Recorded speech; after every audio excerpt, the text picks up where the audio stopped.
अभाज्य गुणनखंड। यहाँ से हम 8000 का अभाज्य गुणनखंड करना सीखेंगे। तो सबसे पहले हम देखते हैं कि इसको अभाज्य संख्या से केवल कट कराएंगे। तो इकाई नंबर पे हम देखेंगे तो ये 0 है, तो ये 2 से कट जाएगा।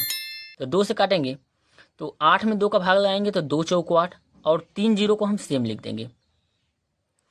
फिर उसके बाद हम देखेंगे यहाँ पे 0 है तो ये 2 से फिर कट जाएगा। तो यहाँ से 2 से काटेंगे तो 2 दूना के 4, 3 जीरो को हम सेम लिख देंगे।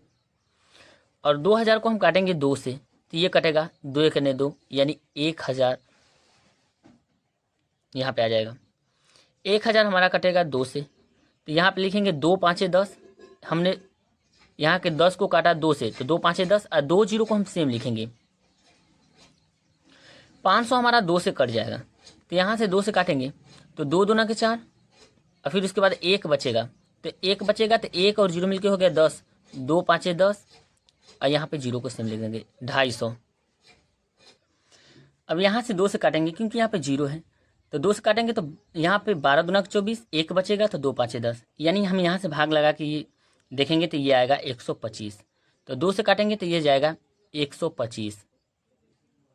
125 को हम 5 से काटेंगे, ये 2 से नहीं कटेगा क्योंकि यहाँ पर विषम संख्या है। तो 5 से काटेंगे तो 5 दूना के 10, 2 बचेगा तो 2 और 5 मिलकर हो गया 25, तो 5 5 25, 25 5 125।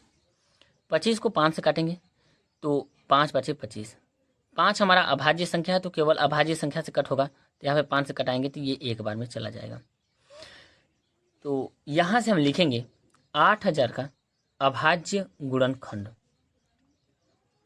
अब देखेंगे यहाँ पे 8000 का अभाज्य गुणनखंड आया हमारा, 2 कितने बार आया तो 1 2 3 4 5 6 और 5 हमारा 3 बार आया, 1 2 3।